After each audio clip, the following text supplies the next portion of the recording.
So after 30 years, I went back and I watched the Goosebumps show.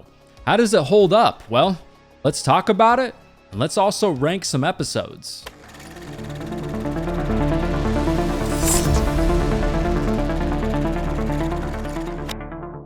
Viewers beware, you're in for a scare. All right, so the Goosebumps show ran from 1995 to 1998 and had 74 episodes. I've already ranked 10 of those episodes, which you can see right here. So today, let's go ahead and rank 10 more, which are going to be The Girl Who Cried Monster. It came from beneath the sink. One Day in Horrorland. The Cuckoo Clock of Doom. Phantom of the Auditorium. Piano Lessons Can Be Murder. My Hairiest Adventure. Return of the Mummy. Night of the Living Dummy 2. And Say Cheese and Die Again. But anyways, how the hell do I rank these Goosebumps episodes now that I guess I'm technically an adult? Well, coming in last place at number 10 is going to be It Came From Beneath the Sink. And one thing this episode reminds me right off the bat is the ridiculous dog names that we had in the 90s. Like this dog in this episode's name is just straight up Killer. It's like, no, he's very, very friendly. Don't worry about it, my little killer. Great with kids, I swear. So this family moves into a new house, and immediately the dog's kind of freaking out, sniffing something underneath the sink, barking, our little dog Killer, right? And the little girl decides to go and investigate. So what is under the sink? Well, it's just like a dirty little sponge that kind of growls like a little chihuahua. So and then come to find out that this little dirty little sponge thing kind of feeds off of people's bad luck.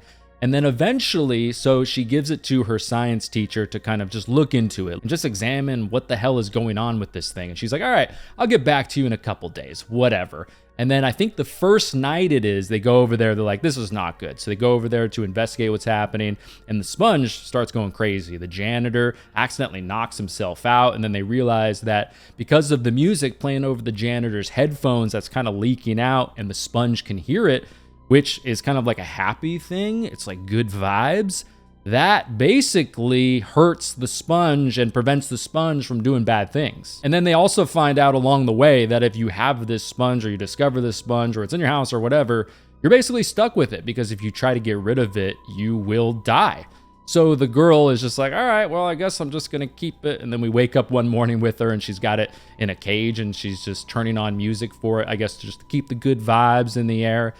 Keep this thing from feeding off of bad luck or just bad feelings or whatever it is, stop it from growing and getting crazy because this thing can kill people. Yes, this episode is number 10 on my list. Doesn't have a lot of great twists. It's very generic in a lot of ways. And also at the very end of this movie, the big twist is that the dog Killer eventually does come back because he disappeared. And what does he do? He brings the little girl a little demon potato thing with teeth. I just think with this episode and this story that R.L. Stine created, it's one of the least interesting stories to me, and definitely one of the dumbest Goosebumps episodes that I've ever seen. All right, coming in at number 9 is going to be Say Cheese and Die Again. So in this episode, this is kind of the part 2 in this little Say Cheese series, and Ryan Gosling is not back again in this episode. They decide little young Ryan Gosling is going to be recasted, his character of Greg, to be this other kid who, is okay. Is all right, I guess, but we're following this character, continuing this story with him and at least one of his friends. But basically, he has to write this true story, and his teacher tells him, this is a pretty good story, but clearly not a true story. So yeah, you get an F, and Greg is like, whoa, hang on. This is a real story, I swear. And he's like, okay, then prove it. And Greg's like, all right. So the kid goes back to the warehouse where they originally found the camera, which has apparently been demolished and destroyed, but he does eventually fall into like this piece in the floor. He falls through, finds the camera. Somebody's even there, chases him away. And then, as you can predict, pictures start to get taken, right? He eventually runs into his friend from the first episode, and she's like, whoa, what are you doing with the camera? Like, this is not good. You got to get rid of this thing. And they're fighting over it. And yes, a picture accidentally gets taken of his friend. But this time, so the picture comes out and it's a negative. And she's like, you know what, Greg, because you took a picture of me, which was actually probably my fault as well, I'm going to take a picture of you because you know what? Screw you, Greg. And so the pictures come out. Hers, like I said, is a negative, and Greg's is this picture of just just him getting fat. So he starts gaining weight, and the effect that they decide to go to make him gain weight is they just stuff things in his cheeks. He just looks like a little chipmunk, and then they add like a little bit of a fat suit, and he gets kind of bigger and bigger. But come to find out, hers is a negative, so she's losing weight, he's gaining weight. So they kind of come to the conclusion, all right, maybe we'll try to develop the negative picture to try to just flip this and see if it fixes it, which yes, it does. And of course, along the way, the teacher doesn't believe him. He's like, quit messing around. You have a fat suit on, which obviously, clearly he does as well. But, you know, after they fix the whole thing, the fat suit gets removed, right? And I mean, just to compare it a little bit to the other Say Cheese episode, I don't know. I don't think it's as fun as that episode. In my opinion, that episode kind of seemed a little bit scarier, especially for kids. It was like, oh, you're going to disappear. Not just you're going to, I mean, the girl was probably going to disappear eventually, but you know, and he was as well. I guess apparently he was going to get so big that he would eventually pop. But really, in the end with this episode, it's just kind of okay to me. The big twist at the end is the teacher ends up getting his picture taken. He's like, ah, that's really funny. Wow, what a cool trick. And apparently it's a picture of him bald. And then at the end of the episode, his hair is starting to fall out and all the kids in class are laughing at him. Ha ha. But it's just kind of an okay episode. It's not the worst episode in the world. It's not nearly as bad as the episode that I just talked about, but definitely deserves to be number 9. All right, up next at number 8 is going to be Night of the Living Dummy 2. And in this episode, we're basically following what I would think is the only suburban American girl that I can possibly think of that is into ventriloquist dummies. So you're thinking that's kind of weird, but okay. I mean, in the end, her family does seem pretty weird. I mean, they have like a little talent show with each other at least once a week where they have to gather around in a circle in the family room and listen to dad's terrible guitar playing, and they sing together and do all kinds of weird stuff. So you're like, all right, maybe that's on par for this family. But her dummy breaks, is old, and dad's like, well, you know what? I happen to be driving by the old antique store, and Mr. Slappy just happened to be sitting in the window. And so yeah, this girl, I guess, pulled the short end of the stick with this one, but she finds Slappy's little card in his pocket, which has the spell on it, accidentally reads it, and of course, Slappy comes alive, right? And like I mentioned earlier, no Ryan Gosling in that previous episode, no Hayden Christensen, young Anakin Skywalker in this one either. And yeah, in this one, Slappy really wastes no time, just causing all kinds of shit in this family. Ruining things, everything he can find that people care about. He tries to smash the dad's guitar. He's just roasting the family and of course blaming it on the daughter. He's figuring out a way to make that happen because, you know, she's got her hand inside of him and she can't get it out, and he's talking, he's saying all kinds of stuff. He's calling the mom fat. He's making fun of the sister. So yeah, we're at that point where she's getting blamed for everything and the family's like, all right, you are not only crazy, but we kind of hate you. But at the end of this episode, it kind of makes no sense that Slappy would reveal himself to the older sister as well. Like, the plan was going perfectly. He is basically ruining this young girl's life and then just goes ahead and kind of ruins his own plan. Also, at the end of this one, especially when you compare it to the other Night of the Living Dummy episodes, like that one where Slappy's out on the roof, it's thundering, it's lightning, and then eventually gets struck by lightning and explodes. Like, that's kind of an epic ending for a Goosebumps episode. In this one, though, Slappy's just downstairs causing some shit and then ends up getting tackled, and then you see his head crack on the fireplace, and then the little spell, I guess, going outside of his head. And then it turns out, the big twist, who tackled him? Wait, who did that? We didn't see anybody do that.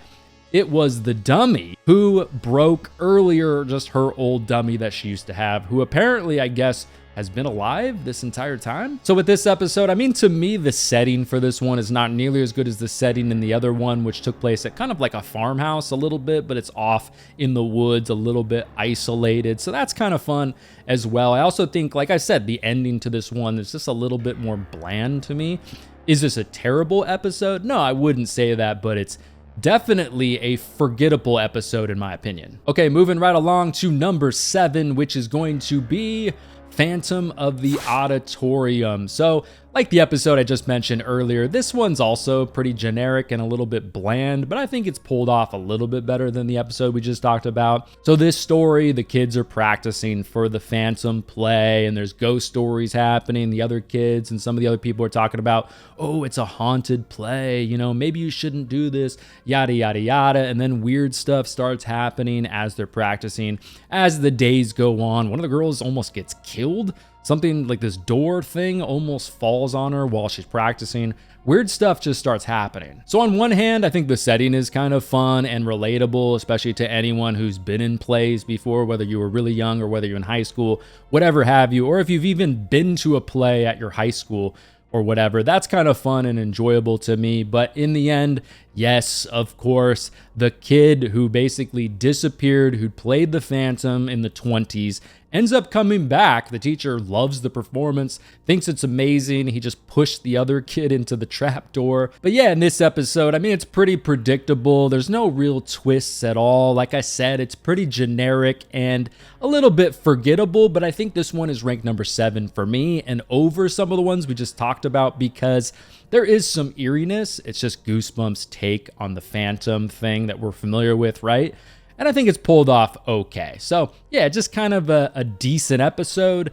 That's not really all that unique. All right, up next at number 6 is going to be Return of the Mummy, which is basically the Goosebumps Indiana Jones episode. I do laugh though with this episode. It's like, okay, you're this world-renowned great archaeologist, and you're just being followed around by these 2 little kids. I get it's a Goosebumps episode, but still that kind of felt a little bit weird, especially as like stuff is going down and it's kind of getting a little bit more dangerous. It's like, maybe, you know, you should have some sort of a backup that's a little more reliable than a couple kids. But with this episode, surprisingly, the set design is actually pretty fun. They're in this tomb, supposed to be in a pyramid. The exterior shots are obviously ridiculous, but still the set design is kind of fun. Not as good as an episode we'll talk about here in just a minute, but still, it is pretty fun. At one point, the pyramid is kind of collapsing. There's sand falling. Even though the pillars clearly look like foam because they're bouncing all over the place, it is still pretty fun for a Goosebumps episode. But kind of like Phantom of the Auditorium, it's pretty predictable. It's pretty straightforward. Yes, the twist at the end of the movie is the reporter who is claiming to be a journalist ends up being the sister of the king who's in the tomb, the mummy who comes alive. That's kind of the twist, but it is predictable in my opinion. It's kind of, to me, just an okay episode, but what puts it above some of the others that I've already talked about is the set design, kind of the way it's pulled off, and I thought that was pretty fun. Okay, up next at number 5 is going to be the Cuckoo Clock of Doom. So in this episode, this kid is basically just being tortured by his brat little sister, and his dad one day is like, hey kids, I went by the antique store. There's a lot of antique stores in the Goosebumps show, obviously. And I got this cool clock that I've always wanted. He brings home a cuckoo clock. And the kid, to try to get back at his sister, his dad's new beloved cuckoo clock, he's like, you know what I'm gonna do? And dad tells him not to touch it. There's some rumors about this thing being magical, but he's like, you know what, dad? Screw you and screw my sister. So he goes over to the clock, and the cuckoo bird that pops out, he, for some reason, decides he's going to twist the head around. But yeah, so he twists the head around, hoping that dad will eventually notice, and his sister will eventually just be the one that gets blamed for it. But little does he know, he keeps waking up and waking up. And because the cuckoo bird's head was twisted around, he's going back in time. I think he starts out at 12, and then he wakes up and he's 6, and then he wakes up again and he's an infant. And even as an infant, he's like, okay, we got to get to this antique store. And yeah, the way that they get there is a little bit ridiculous. Dad is like, let's go by the antique store 12 years earlier at the perfect time. But regardless, he's like, goo goo gaga, and he tries to make his way up to the clock to fix the head. And yeah, he eventually twists the head around. Now, obviously, from an adult perspective, is this a scary story? No, but from a kid's perspective, yeah, I would imagine like this is kind of a scary idea, this Benjamin Button almost idea where your time's being reversed. You still have the consciousness of the older person that you were. And eventually you even get to a point where you can't even talk. You can't even tell your family, And yeah, he does kind of try to tell them some things when he's a little bit older, but they don't believe him. In a typical Goosebumps fashion, of course, the parents don't believe this crazy story, which, yeah, they shouldn't. But also, come to find out at the end of the episode, when he thinks he's fixed everything, he's reversed the curse, everything seems to be okay, something still is a little bit weird. He's walking around the house. He doesn't see his sister. He doesn't see any of her stuff. He even asks his parents, okay, where's sister? And they're like, who are you talking about? Who? What? And he's like, what the hell? This is weird. And then notices on the clock that the year 1988 is missing, which apparently is the year that his sister was born. So she was never born. And the twist that I do like at the end of this story is I was thinking, okay, we're probably going to go the standard route of he's going to finally appreciate his sister, even though she was kind of a brat to him, right? He's going to appreciate her. He's going to miss her. And he's going to reverse the curse. But he's like, you know what? Actually, this might be kind of nice for a little while, just to be an only child. So I will eventually reverse the curse, but let's wait a little bit. Let's get spoiled. So yeah, I kind of like that twist at the end of this episode. That was unexpected to me. And also like just this idea of reversing time and how that would be scary for kids, definitely. But yeah, there you go. Coming in at number 5, the Cuckoo Clock of Doom. All right, up next at number 4 is going to be Piano Lessons Can Be Murder. And got this family and they move into a new house like Goosebumps likes to do. Tale as old as time. And in the basement, what do they find? They find a piano in the basement. Like, oh, that's cool. But the little girl eventually notices, oh no, not that cool, because there's a ghost that sometimes shows up and plays the piano. And I actually think something that's kind of a win for this episode is the ghost in this episode. It's actually pretty creepy. So, and then eventually the kid in this episode wants to, I guess, impress one of the neighbor kids. So starts taking piano lessons and goes to this weird piano place that's like locked down like a maximum security prison. And then starts taking lessons from one of the creepiest piano teachers you can possibly imagine. This guy named Dr. Sheik, who's like really obsessed with this kid's hands. For some reason, he keeps commenting and touching the kid's hand, you creepy bastard. And then eventually this guy just loses it. He's like, you know what? I want your hands, because my hands, they just don't work as well anymore. And he starts chasing the kid. The kid ends up in the basement and then runs into this janitor guy who they told us was like a mechanical genius of some sort, and then eventually ends up in a room where there's just a ton of pianos and there's hands playing them. Somehow there's just these hands with no bodies. And then kind of a little bit like Halloween 3, it turns out that Mr. Sheik is actually a robot. So the janitor guy, who they said was a mechanical genius, turns out that he kind of is, and made this guy, this piano teacher, this robot thing. And then also somehow has like these ghost hands that play for him. And then the ghost who was living in their basement playing the piano apparently was this engineer guy, this janitor genius guy's piano teacher, and then comes in and scolds him and is like, you were always lazy, you had talent but you never practiced. And then he kind of cowers a little bit, like I'm sure he probably did as a kid. It's bringing back some bad memories, and the ghost is like, you know what, to punish you, I'm gonna make you practice your piano until the end of eternity. So yeah, I like how in this episode it's playing on the piano lesson thing. A lot of parents force their kids to take piano lessons. I know my parents did. I definitely did not want to. All I really wanted to do at that time was play Sega and ride my bike. Come on, Mom, I don't want to learn about C major. Get off my ass about practicing piano. So I like that angle of it though. But also, I might have missed it. Let me know down below if you know, but how did they get the little ghost hands? Do they just like chop them off the kid and let the kid die, and then the hands are eventually just like cursed hands that will play the piano forever for this guy so he doesn't have to play? I don't know, kind of confusing, but still a fun episode, like I said, that does play on something a lot of kids have gone through, which Goosebumps obviously does, and does pretty well sometimes, but has some fun twists and turns. I like the robot aspect of it. The ghost, like I said, is pretty creepy. So yeah, I think this episode deserves to be a number 4 for me. All right, moving into the top 3. Up next at number 3 is going to be My Hairiest Adventure. So we're following these kids, and they eventually have band practice because they're in a band together. They're in this weird garage, and they notice over on the shelf, they're like, what is this? tanning lotion. We're gonna get tan. Okay, all right. We've got like a little performance coming up. Let's get tan. And then of course they start rubbing this stuff on themselves, and then this kid they call Hairy Larry eventually starts to grow this weird hair in the spots where he put the lotion on. And then we start to get these awkward conversations, like that conversation that Hairy Larry has with the girl where he starts asking her weird questions like, hey, are you starting to grow hair in weird places? Like, weird places, not your head. And it's like, all right, Hairy Larry, maybe simmer down now. I mean, it's like, all right, Larry, we understand where you're coming from, but from her perspective, I think she's gonna think that you're taking this in a weird direction. And also, this kid apparently has some weird allergies where this doctor has to show up every 2 weeks and give him a shot. And eventually his parents do find out that, okay, this kid is kind of growing hair and turning into like this little Sasquatch kid. So the doctor comes over and they're just like, you know what? I think it must be just his nerves. He has a big like band practice coming up. Yeah, he's basically turning into a Sasquatch just because of nerves. Okay, guys, yeah, that's it. And then one day the kid goes outside and this dog runs up to him who looks oddly familiar in a weird way. The dog has discolored eyes just like his friend did and is also wearing the same necklace of his friend. So he's like, okay, that's kind of weird. So maybe I'll go over to her house and ask her parents or even just see if she's home. So he confronts the parents and the parents are like, no, kid, just go away.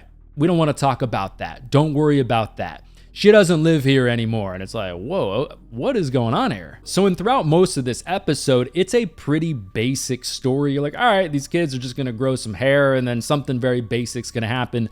But at the same time, I can tell that there's something eerie and something off about the parents in town. Like there is something going on.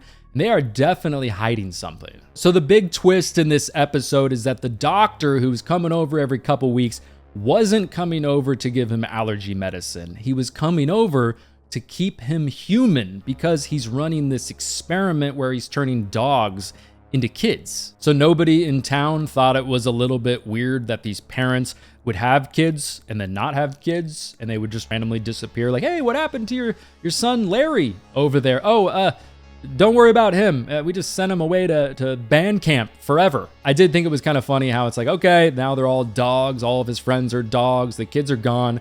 And all along, they were just dogs. And then the mom and dad show up and they've got a new baby. Wait, who's the baby? And they zoom in on the baby, and like Goosebumps likes to do, the baby has cat eyes, and it turns out they turn the cat into a little baby, which is also going to be a weird story to tell. Hey, I never noticed a baby bump. I guess you just adopted it.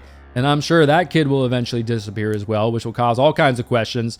You know, I'd kind of like to see like a 10 years later story from this episode. The parents locked up, crazy shit going on in the town. That'd be kind of interesting. So yeah, it turns out Larry is the dog sitting on the porch that we always see in the Goosebumps intro. But to me, My Hairiest Adventure is definitely one of the best episodes to watch if you have kids as well, or to introduce your kids, you know, if they're 4, 5, 6, 8, 10 years old, to a Goosebumps episode. This is a pretty fun one. I have a 4 and a 6-year-old, and this was one of their favorite episodes, definitely, that we've ever watched together. All right, coming in at number 2 is going to be One Day at Horrorland. So we're following this family on a road trip. They're going to like a zoo or an amusement park. They can't find it. Dad's lost. He's using MapQuest. He doesn't have his iPhone. It's not even been invented yet.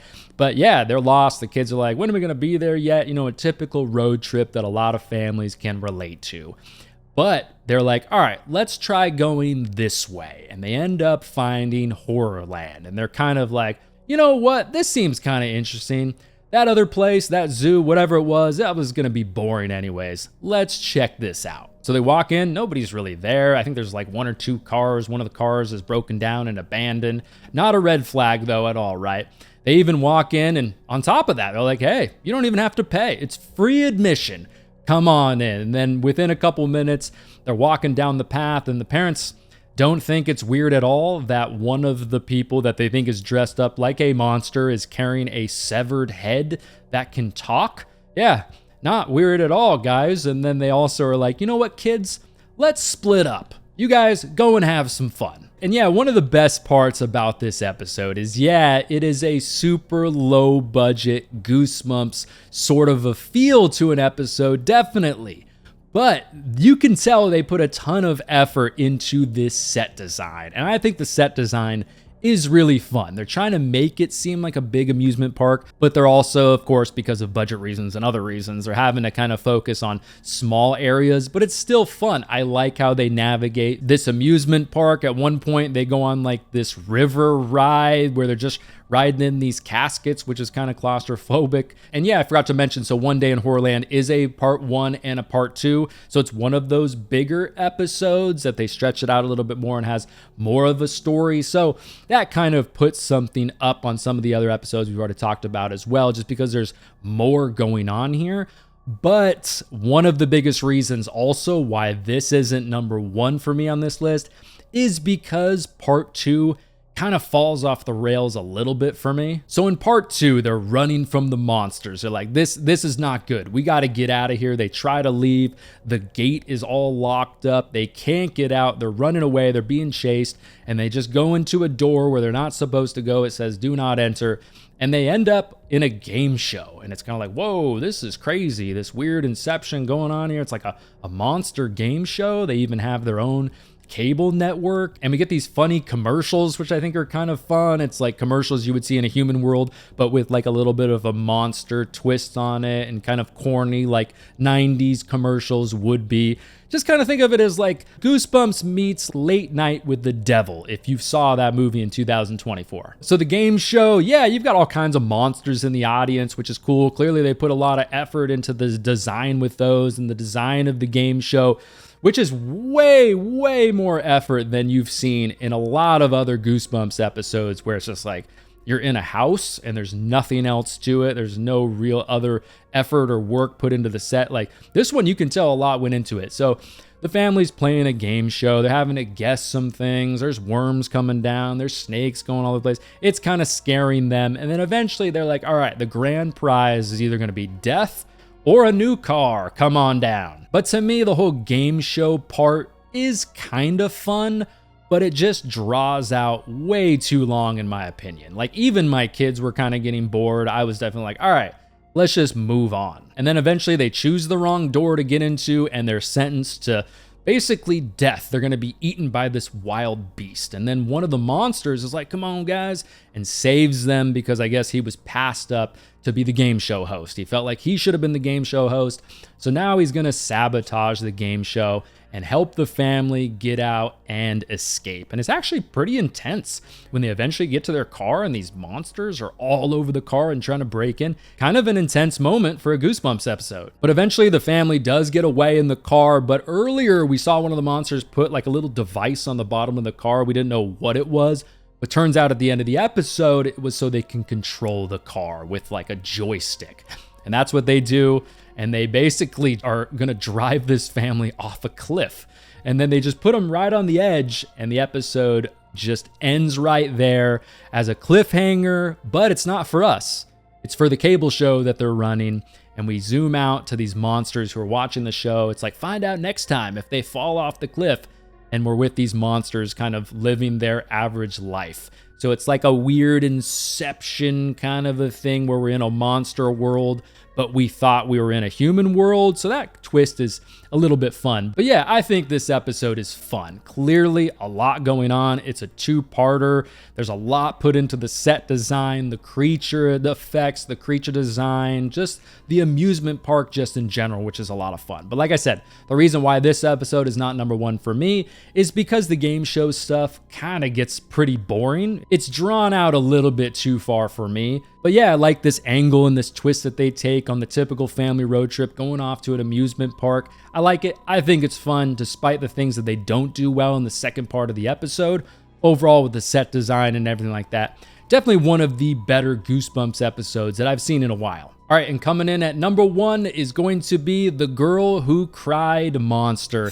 And in a weird way, this episode feels so 90s. It feels so Goosebumps. There's just something about this episode, the creature design, the twist at the end, it just epitomizes what I think about when I think about Goosebumps. It's kind of hard to explain, but it just really does, in my opinion, which we'll talk a little bit about. So it plays off of the whole like boy who cried wolf story that we've all heard, you know? But in this episode, it's this girl who always teases her little brother, teases her family, you know, talks about monsters all the time, scares them all the time, and just tells you, okay, if you're gonna do that, cool, whatever. I did that a lot. You're probably doing that a lot if you're a horror fan, especially when you were a kid. But when a monster does show up, don't be surprised if nobody believes you. And also in this episode, it adds like a fun little scary twist to libraries, because if you grew up in the United States, I'm sure you spent some time in the library, whether it was on field trips as a kid with your class or your parents making you go to the library, whatever it was, it adds a fun little twist on that. So the librarian eventually turns out to be a monster. And I think the creature effects are fun with the librarian. He's got these weird, crazy eyes going on, these bug eyes and stuff. Even at one point, he's eating a spider, and the spider is clearly fake. But still, they make the spider move a little bit when it's in his mouth and things, which I think is just, it's a fun scene. The story also in the middle kind of has a little bit of a scary twist to it, because the librarian is like, all right, this girl Lucy, she's on to me. I think she knows my secret. So the librarian eventually is kind of like stalking her. He's showing up to places where she's at. Even at one point, he shows up to her house, which is actually a moment I thought was pretty funny and unique for a Goosebumps episode, because she kind of fakes to her mom, like she's yelling in the back of the house, like, "Mom, is Dad still cleaning his rifle back there?" But I thought that was a funny line and kind of surprisingly witty for a Goosebumps episode. So eventually the parents are like, all right, you've been spending a lot of time with this librarian. So what we're gonna do is we're gonna invite him over for dinner. You know, get to know him a little bit. And Lucy's like, no, please don't. And they're like, too late. He is coming over for dinner. So he comes over for dinner. They're like, hey, how are you? How's things going? Oh, beautiful house. And he's like, so what's for dinner? And they're like, well, since you asked, you are. And then the parents grow these fangs that kind of look like snake fangs a little bit. And then they just eat the guy. So I'm just like, whoa, okay, that just happened. And then the parents explain, hey, we can't have other monsters in town. That's just not how this works. There hasn't been another monster in town that we know of for at least 20 years until this guy, which is a twist that I'm not gonna lie, I really liked. I was surprised by it. And I remember when it happened, I was like, whoa, okay, hell yeah. And from a kid's perspective, I would imagine it would make you think like, oh, maybe there's some parents in my town with a big secret like this. Because some of these parents, I mean, they do act a little bit weird. So I don't know, maybe there's something going on, which is, you know, that's fun and that's kind of unique. And I just think overall this episode has a really fun twist. I think it's pulled off really well. The creature effects with the librarian and the parents, I think are a lot of fun. So yeah, there you go. The Girl Who Cried monster at #1 for me out of these 10 episodes. But there you go, everybody. Thanks so much for watching. Let me know down in the comments down below how you rank these 10 Goosebumps episodes. If you want some more videos from me right now, go ahead and check out one of these videos next to me, which includes the other Goosebumps ranking episode that I have. But thanks again for watching, everybody. My name is Matt, and I will talk to you in the next one.